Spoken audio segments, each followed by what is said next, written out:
And welcome to the Lakers Pulse Emergency Podcast. I am Clayton Fawcett, joined by Nelson Espinal. Nelson, how are you doing? I am ecstatic. I wrote an article about Alex Caruso, which you guys shall read. So that was fun. And the Lakers had finally a great signing. So that's cool. Nice. Let's real quick just go about Alex Caruso. Hold off on people a little bit. That summer league game last night was fun. Much better than the first two games because a win is always more fun. Yeah. Obviously, we were missing Kyle Kuzma, Alonzo Ball, Josh Hart, and obviously Brandon Ingram. So we had a lot of backups playing. Alex Caruso looked like the best point guard ever. But and you wrote a piece about it. So you guys are gonna all have to go check that out. What were your thoughts of the game? So it was pretty much the Alex Caruso coming out party as the next Lakers backup point guard if Lakers don't sign Rondo. Just because he showed it all. He showed playmaking. He kept the ball moving. Good defense. High motor on that end. He also showed some good hustle plays. I don't want to say the word winning plays because I just hate that word. But yeah, he just had a really great game all around. He showed some versatility on switches. He pretty much did it all. His shot looked really well. He ran the pick and rolls pretty well. So he pretty much did it all, and he did everything that a backup they hope a backup could and would do. But apart from that, it was just a fun game because everyone apparently just got the ability to shoot. Like Randall Blue was knocking down threes. Pretty much everyone was knocking down threes. So it was definitely fun to watch. My main takeaway though is Zubac. He's regressed a bit from the last summer league and even last season, where he's actually been a decent backup and sometimes a decent starter. Now he's kind of like just struggling. He hasn't made that many outside shots.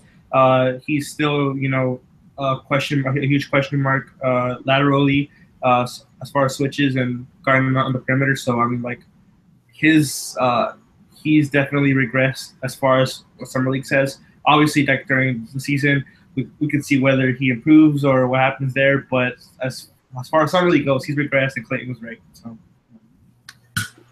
I prefer not to be right. Yeah. Oh, shut up! You love it. You love this. No, I do like Zubac no matter what anyone says. Yeah, it's just a big concern. Yeah. Tomorrow the Lakers play 76ers who don't have Fultz playing. They don't really have a ton of great talent on there. The last time I checked, Furkan Korkmaz is on the team, and so is Timothy Luwawu, my boy. But it should just be kind of a meh game, I think. But I think we could definitely see a win. What about you? What do you think? I think Lakers should win. I think especially if Caruso plays the way he did this last game, which is something that we shouldn't expect. But if he does play to anything close like how he was, then that should be promising. I don't know if Lonzo's been ruled out yet, but if he does play, then that's a bonus for the Lakers. Yeah. Hopefully Kuzma can play as well. I know Josh Hart's out for the rest of the summer league, so that's kind of disappointing. Yeah. But if the team plays like how they played, or anything close to how they played this last game, they should be fine. The Sixers are missing Simmons and they're missing Fultz from their team, so they're not exactly they don't have that one guy that they're going to run their offense through. I think Luau was going to be the guy for them, so I think Lakers should do well, especially if Luau starts and he gets to guard Luau. Yep. All right, let's move on to the actual fun news. The Lakers came to an agreement, according to Brian Windhorst, with Kentavious Caldwell-Pope on a 1-year, $18 million deal. I do want to say I think that that deal is likely 17.5, and that the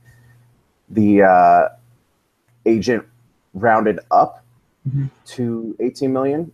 Apparently it's a very common thing. I've been seeing people float that around on Twitter.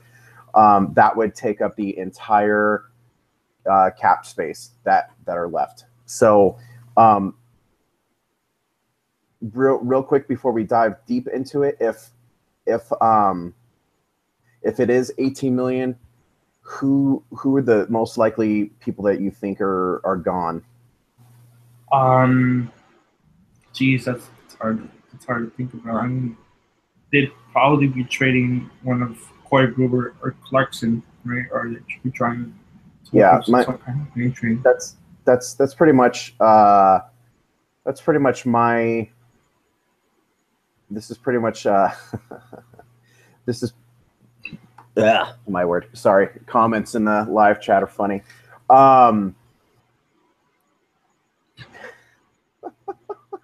It's a terrible host. Wow. Yeah. Okay. Jordan Clarkson would possibly be traded. Same with Corey Brewer. If it really is 18 and the easiest they want to go would be cutting David Nwaba. He doesn't make a ton of money, but it gets to the 18 million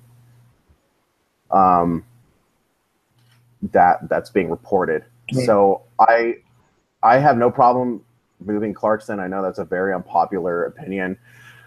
I don't care. Moving Corey Brewer is whatever. He's not a positive other than I guess in a locker room. Right. And here come the JC for sixth man of the year, and he ain't going anywhere. He may not be going anywhere, but yeah, I think people should really pay attention to how he plays. But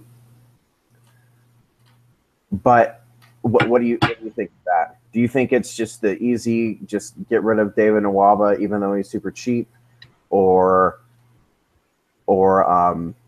looking to move Brewer or Clarkson? I think it's probably just moving one of those two. I mean, he could just be rounding, but if they're going to move someone, it's probably going to be Brewer, Clarkson, and it'll be interesting to see what kind of trade that is. Just because I think Dang's obviously making the most money, so he's probably harder to move, and Clarkson's still somewhat young, so he has some kind of upside at least around the league. That's probably the perception. So I think, according to Zach Lowe, Clarkson has hardly any value. Most of the league looks at him as like some type of clown. Not exactly his words, but yeah, he's not really looked well upon. Well, then it's probably gonna be Brewer then, or something like that. Even though I don't think it makes that much sense to move Brewer because his contract expires after this year, so it's not like it's a long-term deal. So I think they're probably trying to move Dang.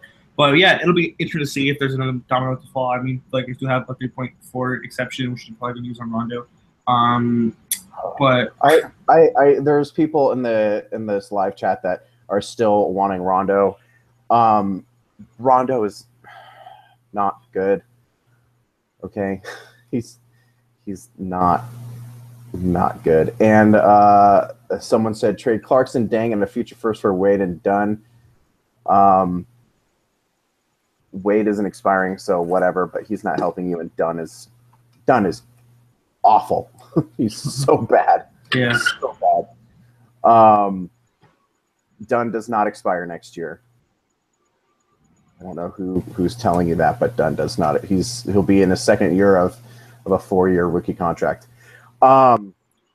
So Nelson, with we don't know exactly who's going to be moved or whatever. And several people again, Dang, you're not moving Dang. Okay, you're likely going to have to either just stretch Dang next year, or you're just going to have look at the Damari Carroll dump on the Nets just the other day. He's very bad, and he makes more. So right. they had to give up a first and a second to get rid of him. And Nelson, do you want to explain why Rondo isn't any good? Because Lakers fans still are thinking of apparently 2010 Rondo. Yeah, so the problem is that he tries to hunt for assists, which sometimes it can be good, but it's usually bad because that usually means that you're holding the ball for too long and you're not really moving the ball. And with Lonzo, that's kind of not ideal to have. He also struggles from the 3-point line, to say the least, which is not ideal. Bring up his 3-point percentage. D'Angelo made more threes last year than Rondo attempted. Right. So it's a small sample size. Yeah. So and then we also have it's just he needs the ball in his hands, and I mean you could say that Rondo does too, and since he's going to be the ideal point guard for the Lakers going forward, I mean it's just not an ideal fit. I mean he's kind of a jerk, and he's bad with coaching staff. I mean like Carlisle benched him in the playoff game. That's how bad it was after they traded so much to acquire him. They didn't even let him with the team, and the team opted not to give him the playoff share that they got. Right.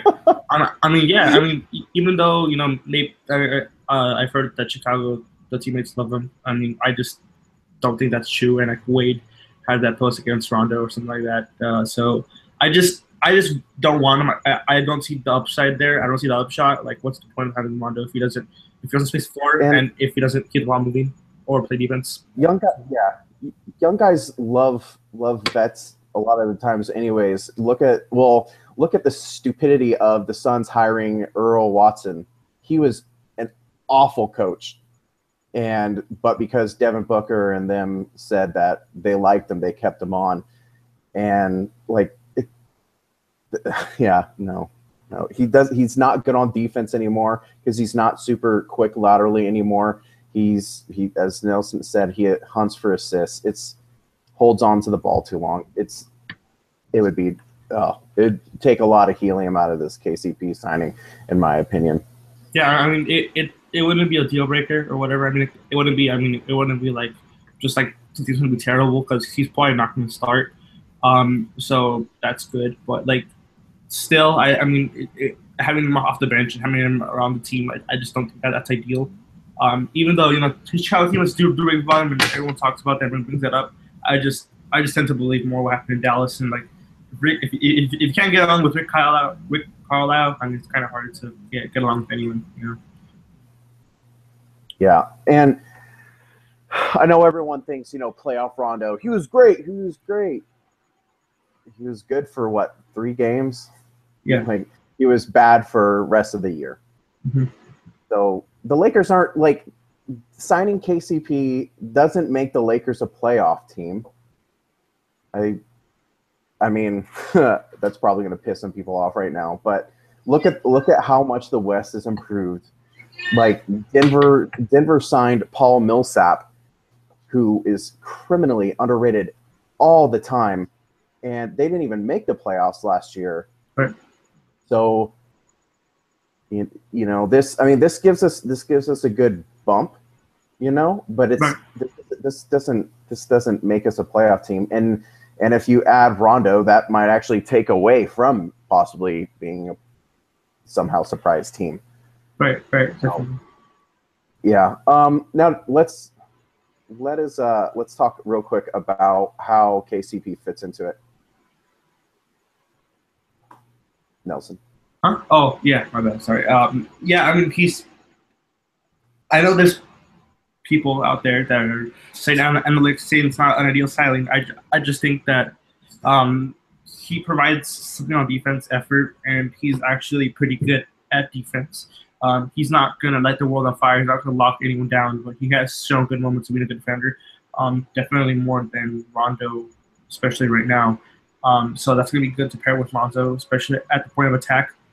So that's promising. I mean, and he should be able to space the floor, help Lonzo in that aspect. So there's floor spacing, there's a shooter for Lonzo to hit. And if we're gonna see if everyone's gonna buy into Lonzo helping and improving his teammates, then I think that improving KCP's 3-point percentage is going to be key for that, because he'll be able to get KCP the ball. Lonzo will be able to dribble some of the ball, and I think Lonzo's going to do a better job than Reggie Jackson did, especially, or Ish Smith, at getting him the ball, getting the ball in his right spot. So he should be good in that aspect, and he should be able to take some of the usage burden. Not a ton, but it still should be better than it was it still should be better than it was in Detroit. And he was oftentimes tasked with defending the best player for Detroit, and there wasn't really much around him. And I'm not going to say that the Lakers have some defenders around him, but Noel was going to come off the bench and provide some effort on defense. And I'm just going to have some good defense off ball and guarding switches at times. So I mean, like he should excel with Lakers. He should get plenty of opportunities to get points, and he should be a good fit with Lonzo. Yeah, I agree. I love analytics. I talk about it too much sometimes. But analytics also need to be put into proper context. You can't just base it all off of numbers.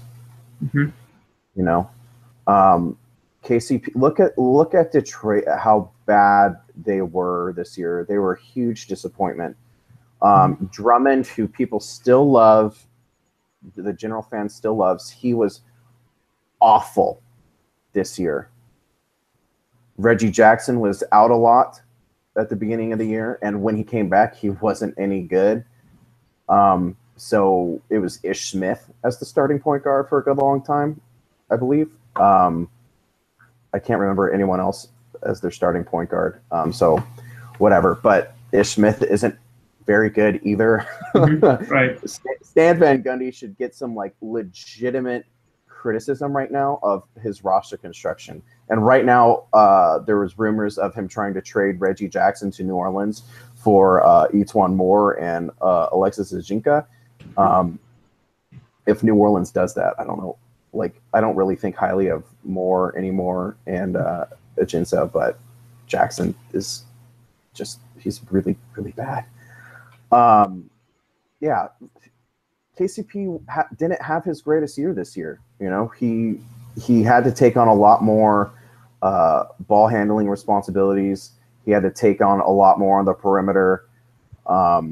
He guarded the best defender or best offensive perimeter guys for Detroit. It wasn't just straight shooting guard to shooting guard. If it was a point guard, he took the point guard. If it was a small forward, he took the small forward. He always had the hardest assignment. We're talking about KCP like he's some amazing player. KCP is a good player. He's a young, developing player with a ton of potential. His three-point shooting continues to get better, but he's been really up or down in his career. And while I do love this move, especially if they somehow keep him next year, that's why I'm saying people should really pump the brakes on playoffs, especially with so many young guys on the team. Yeah.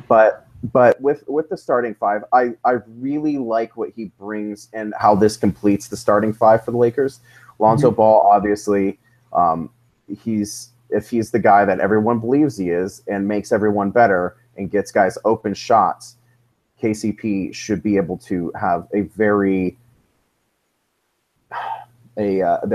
much easier time on offense than he did in Detroit, where they had it was just bad all around.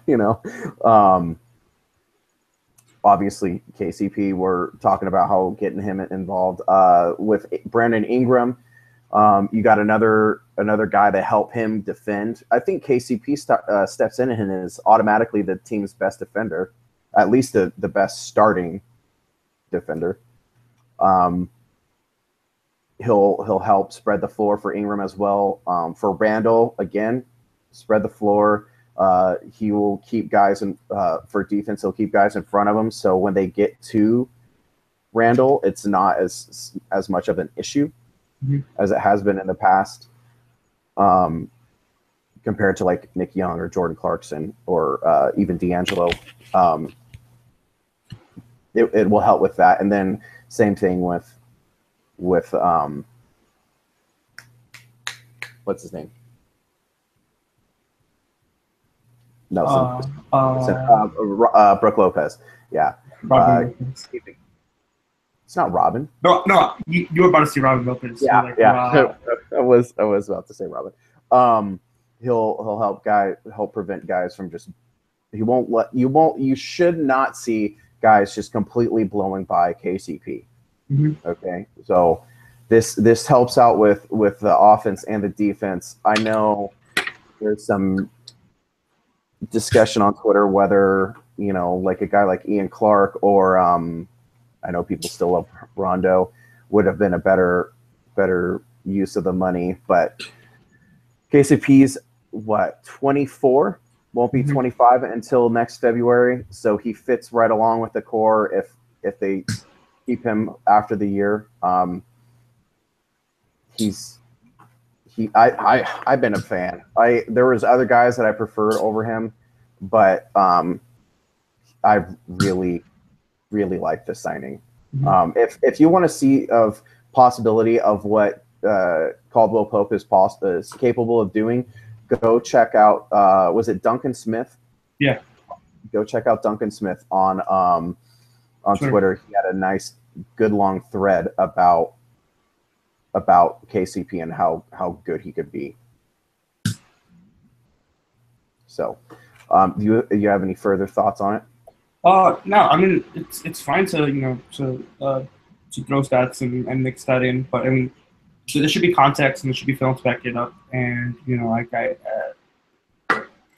I don't want to say stats are trash and they're terrible, because they're not. They're awesome, especially when they provide context and film and they combine it all together. You have a valuable, incredibly valuable scouting report that allows you to take everything into account and argue any argument. But when you're just bringing the numbers into the play, then I mean it's obviously hard for us to argue when we're like, I mean, no, he had context to this and this and this, but stats are stats. They're the facts. So it's kind of hard to argue them. But you really do need to involve context and film and really do deep dives and really do deep analysis to really get the whole picture of what a player is. So with KCP, I trust that he's going to be a good defender. I trust that he's going to try at least something that the Lakers don't have except from Nwaba. He should defend. He should help Lonzo and help ease Lonzo off on defense. And so it'll be interesting, of course, but hopefully Ingram also takes a leap, so the burden is not on KCP to be the only best defender on the Lakers, that Ingram can step up and become an actual good defender, which he was.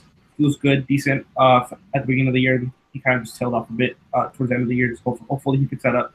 But yeah, I'm excited. I think this is a great signing, especially for the Lakers, who seem to be striking out on everyone.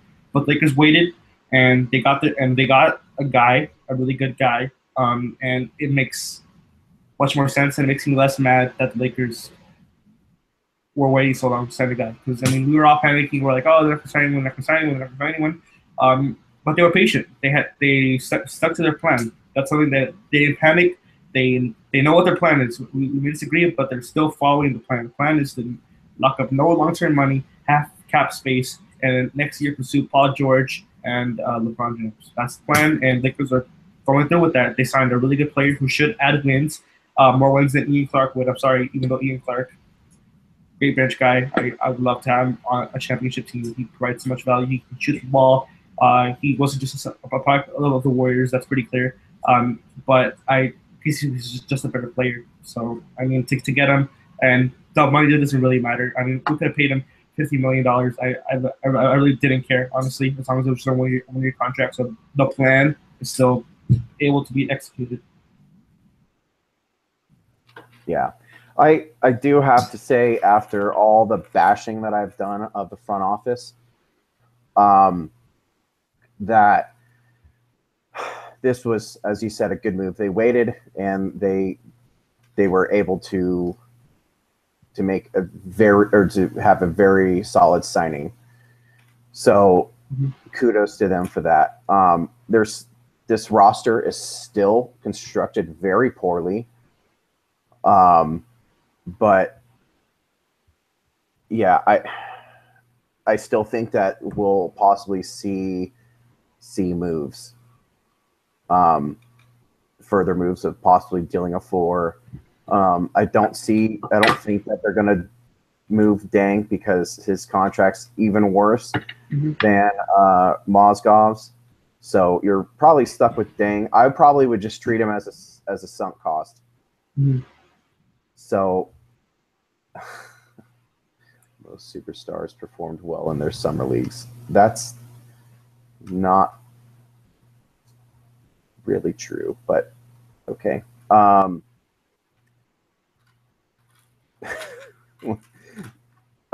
Jared Bayless averaged 27 points per game in summer league. Don't tell me that summer league really means a ton. It's a terrible environment. Okay. And I'm sick and tired of seeing people just say that summer league has any meaning to it. It has absolutely zero meaning to it. You should look for flashes. Good games are great, but unless guys dominating in summer league is not always the biggest thing in the world. Thank you, TJ. Anthony Bennett averaged a double-double in summer league. Summer league doesn't mean jack. So Seb, also Trey Lyles did good in summer league. I want Kuzma to be good. I still do not agree with the pick just because you could have gotten a wing, but Clayton, it's kind of hard to argue. Even though he scored 30 points, I mean, he showed the flashes that you want to see. I mean, honestly, he looks worthy of the pick. I hope he's good, and I'm glad. But at the same time, don't be telling me that because he scored 1 points in a summer league game that he's going to be some type of all-star. Well, I mean, okay. Jared Bayless is not a superstar. I know he's not a superstar. That was exactly my point. That was exactly my point. But I do think that they will be making a move at the 4 because they're gonna want to see Kuzma play. Definitely. So his shot is mechanically sound and everything, but he moves his feet really well. Really Anyways, well. I got too caught up in this live chat. You gotta love happens every time. Live chat. That and don't check the YouTube comments. Oh my word. That happens all the time. On any YouTube video ever. Okay. I think I'm good. Do you have anything else to add, Nelson? No. I mean, it was a good signing. Hopefully, they don't end up signing Rondo for the reasons that we've already talked about. But I mean, I think it's likely that they will, unless Rondo gets like a major offer, which I don't think it's super likely. So yeah, it'll be interesting to see how next season works. Hopefully, KCP falls out and he can earn another contract for him, which is unlikely still, but he could be a possible fallback plan for some LeBron, which still appears unlikely. So I mean, it's a good signing. I feel good about it. The backcourt of him and Lonzo makes me much more comfortable now that it's not Jordan Clarkson starting. So yeah, it should be good. Hopefully, he can improve defensively and improve his numbers because they weren't good. The analytics are not good. Hopefully, those improve as well, so that way people can start to see what we saw from PCP, or what we think he will be on the Lakers. Yeah. All right. I don't really have anything else much to add other than I do have egg on my face with how Kuzma has looked, and I'm happy to admit that. Right. So, yeah, I'm very happy with the signing. I still think roster moves are coming along. I hope they don't sign Rondo. I think that's it. Mm-hmm. All right. Thank you all for joining. Thank you for the crazy live chat as usual. Y'all have a great one. Thanks for joining. If you enjoyed us, you can check us out on SoundCloud and iTunes. You can rate and review us. You can bash us all you want in the review. Just make sure you give us 5 stars, okay? Thank you. Don't even think about giving us less than 5 stars. I'm just saying that. All right. Yes, Rudy. Night. Thank you. Even if we disagree. I do love the back and forth with everyone. All right, you'll have a great one. See you guys tomorrow at the Laker game. So, adios. Mm-hmm.